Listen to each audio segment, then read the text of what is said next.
This is Kim Meyer, host of Choose to Rise. Thanks for listening to the following broadcast on Public House Media.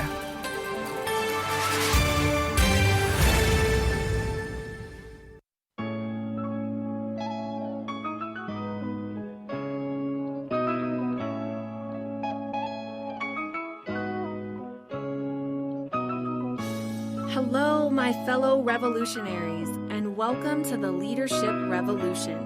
My name is Audrey Prosper.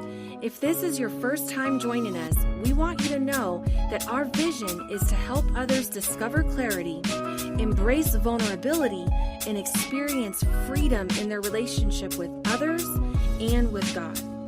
I know that you're going to receive a word today that will bless you and the people around you. I want to invite you to be fully present when you're listening and judge later, because we actually can't do both at the same time. Now, I'd like to direct your attention to our host, David Prosper. Sit back, relax, and enjoy the show.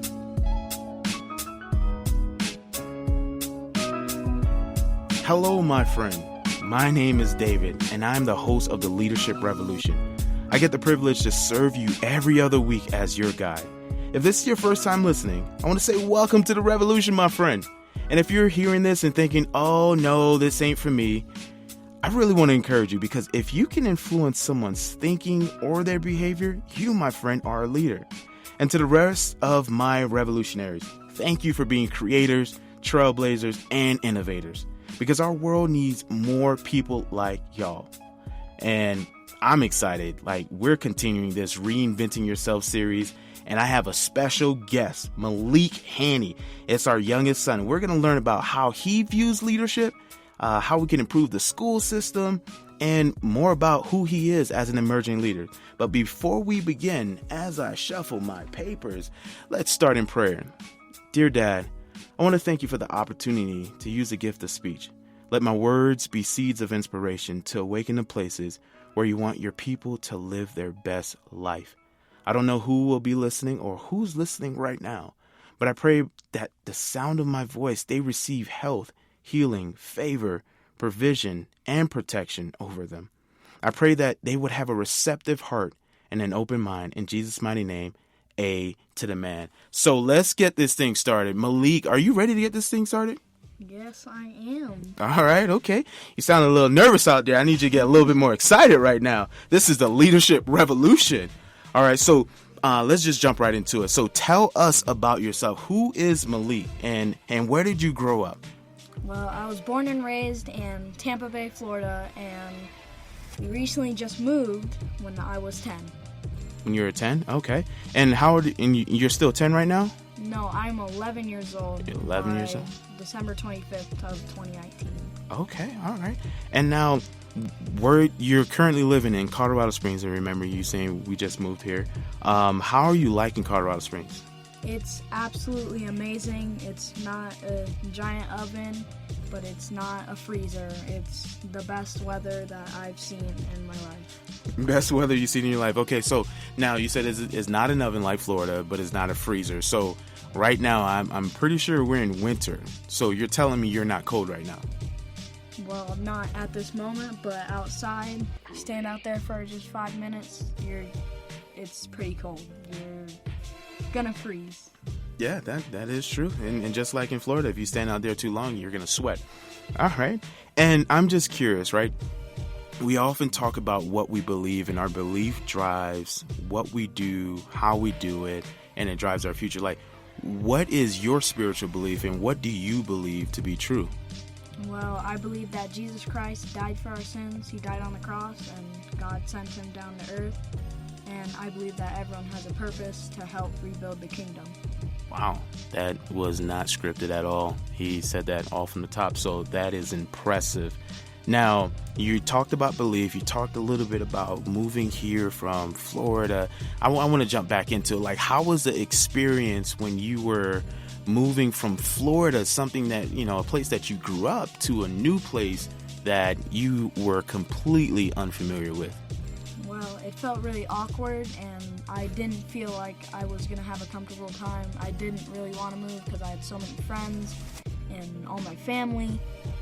But we moved. The trip was horrendous, but we finally made it, and it's been amazing ever since. All right, you said the trip was horrendous. Talk to me about that. Well, just stopping barely to pee, just having, like, not a lot of food, snack on everything. We barely stopped to sleep. It was really hard. I mean, not being in the driver's seat was pretty easy, just sleeping and playing games, but it was not the best for me.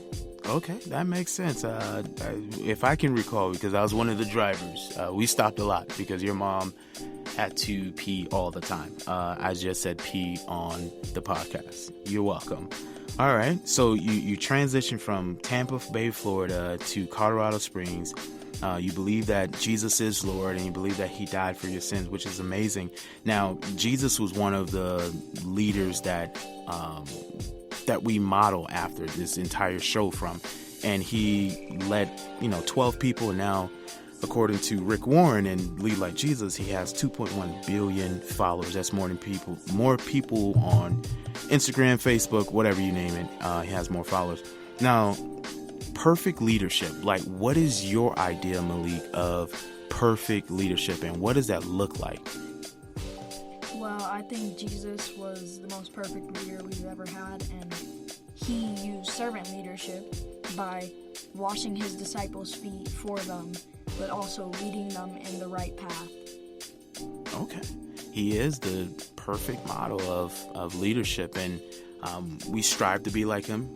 He has a little bit of an advantage because he was both God and man, so he had a little bit more deity than we do.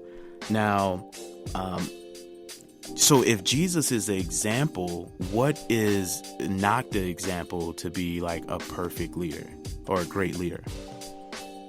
Well, being really fear-based and a lot of yelling, militant leadership, not really trying to help them, but more trying to just direct them really forcefully, like pushing instead of guiding. You said something that's powerful. Pushing instead of guiding. So if a leader is pushing someone, what are they doing? Well, they're like, this thing at this time. For an example, at work, you need to complete this final blog post at this time, or else you're getting fired. It's just no chance to do anything, and you're just gone and out. Okay, so essentially, it's the highway. Is this way or the highway? It's my way or the highway type of leadership. That's what I'm hearing. And what would a guiding leader do if they had that same employee who had a blog assigned to them? Now, the fear-based leader leaves the room, and now this guiding leader steps in the room. How would a guiding leader lead them to do their work effectively? Well, for an example, I can give them, if you were that guiding leader, you would try and help them. You need a bottle of water, I can go get you a bottle of water. You need a bag of chips, you need something to snack on. You help them instead of just not helping them at all and just being super rude. Okay, so you're talking about meeting a tangible need. So you're meeting a need. Okay, I know you have this work done, but do you need a glass of water? Because you're thinking about not just what they can do, but who they are and what they need. So that's important. Now, how have you seen, if you've seen both of these styles of leadership in the school system? Because, you're in elementary, going to middle school. How have you seen fear-based leadership in the school system so far? Well, there was something at my most recent school before I switched to homeschool. It was something called the clip chart, and this is all throughout elementary, you have this. But this is the worst I've seen it.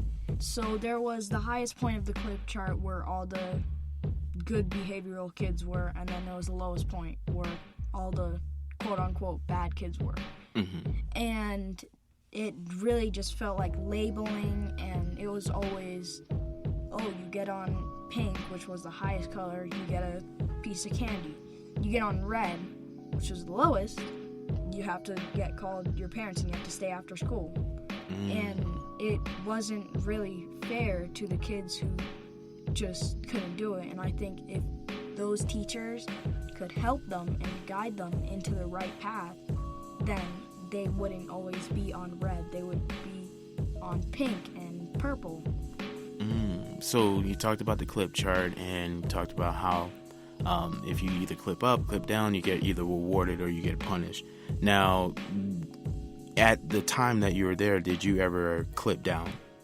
Yes, that's actually the first time in elementary school that I've clipped down, and I almost got to the lowest point, but I didn't. I clipped back up, but it was really, even I felt disappointed in myself, and it was one of the worst feelings that I felt.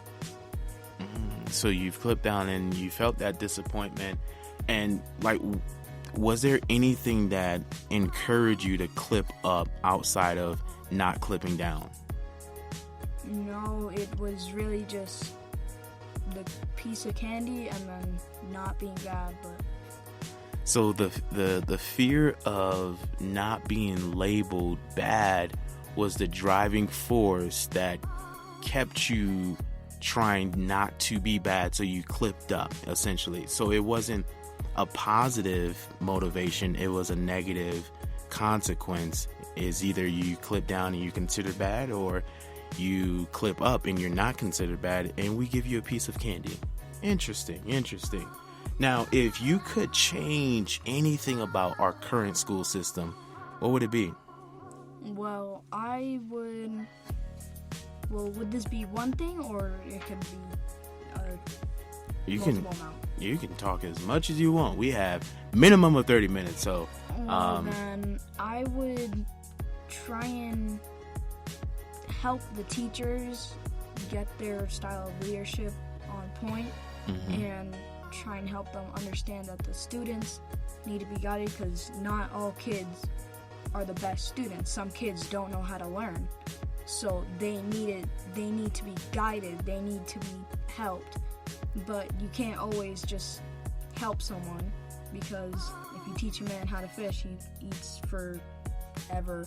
But if you just give a man a fish, he only eats for that day. So you have to teach them how He's to do 11 years old. He's saying this. Continue. You have to teach them how to do it, and then if they need help along the way, you can help them. You can pick up their fallen water bottle that they might have dropped. If they spill water, don't get mad at them. Just grab a towel out of the closet and hand it to them. Help them. You said something that's powerful. You said help them, and if they spill something, don't yell at them. And Rick Warren teaches, don't be demanding, but be understanding. So I think those steps that you just shared, as far as guiding the students and teaching them how to learn versus just telling them what to do and giving them the fish, metaphorically, will set them up in such a better trajectory for their future. Now, I'm just curious, just out of curiosity, and is one of the questions too. Do you have a leadership hero or a role model that you look up to? And you don't have to say me because you're on this podcast. Continue. Well, I would definitely say Jesus Christ, since he's the perfect leader. He knows what he's doing. But David, yes, not because we're on the podcast, but you're plug the best leader I've met, and appreciate that. You've been teaching me everything I can probably know in leadership, and it's been a really long journey, but it's been a good one. Yeah, I appreciate that. That's one of the highest compliments I could ever get. I was meeting with Pastor Joe at Manna Church this morning, and I shared how much you and Malachi have just grown up in as a leader, as a person, as a man, young man, and it's one of my greatest achievements, and one of the things that mean more to me than anything else. Like, I can achieve a lot of stuff in my life, but like when our two sons is just like, yo, we're changing the world, or we want to change the world, we want to give back, that means more to me means more to me than anything else. So hearing you say that, I appreciate that, and my job is to continue to pour as much as I know back into you guys, into you. Now, with that being said, do you believe in your life right now that you have a calling, that you're supposed to do something, like a purpose? Do you feel that in your life? I know you're 11, but do you feel that in your life? Well, I know I definitely do have a calling, and I know I'm meant for something in Jesus' kingdom, but I don't know what that calling is yet. I don't know if I'm supposed to be a pastor or just a janitor. I don't know, but we will see in the future.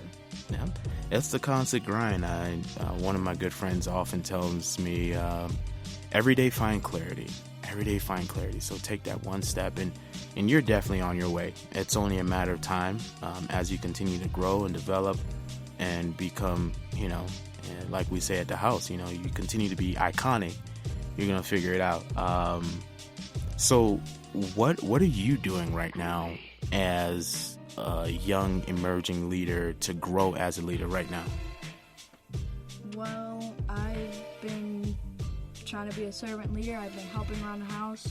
If the ironing board's full of stuff that needs to be thrown in the trash, I try to help. I try to do my part.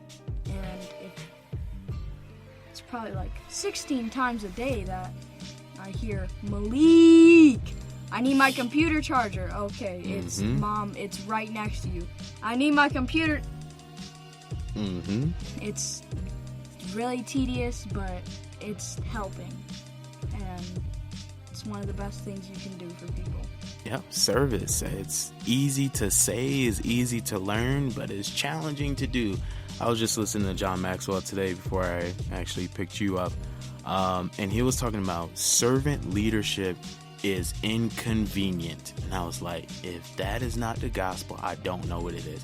It's when we want to do something and somebody asks something of us and say, hey, can you do this for me? And you're just like, I didn't really want to do this, but I'm practicing being a servant leader, so I'm going to do this. So great job on clearing out the ironing board. And I know your mom calls you a lot because she is developing you as a servant leader, if that's really happening. So when you're not in school, Malik, you were just talking to me a little bit on a car ride about beating this game. When you're not in school and you're not learning about leadership and you're not doing devotional, what else are you doing? Well, I play video games a lot. It's one of my favorite things to do. And I don't really eat a lot, but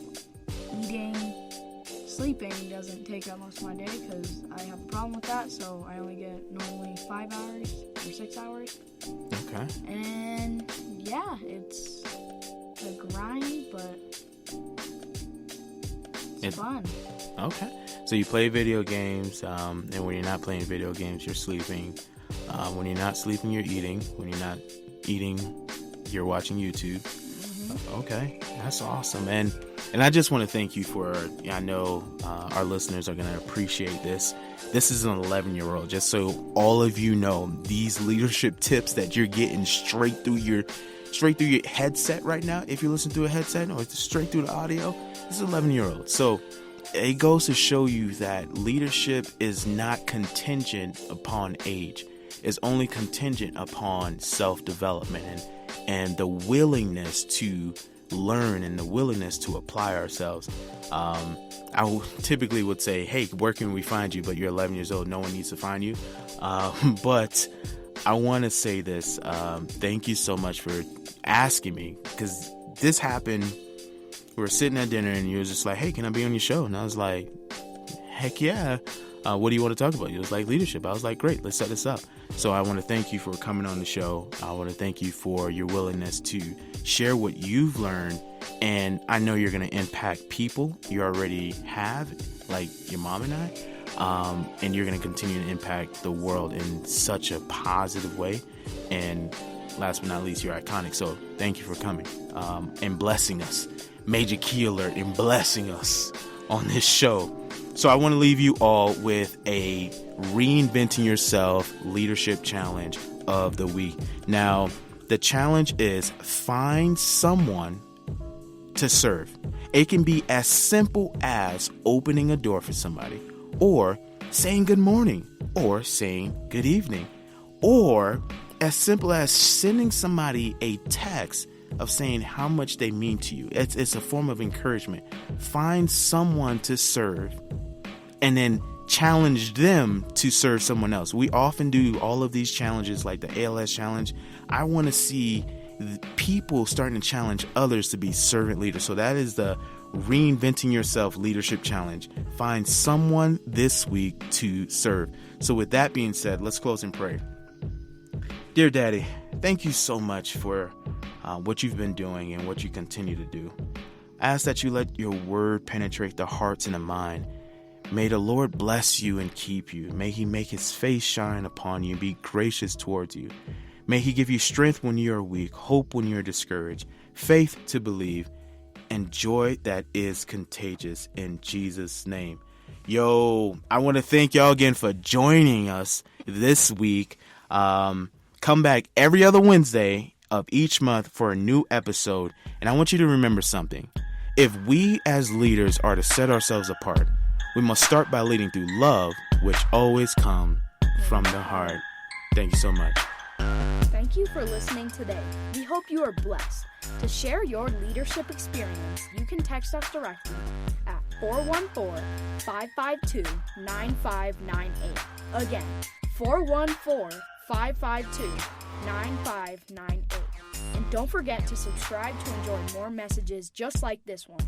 On behalf of Shepherd Revolution, we look forward to connecting with you every other Wednesday. Now go and revolutionize the way you lead.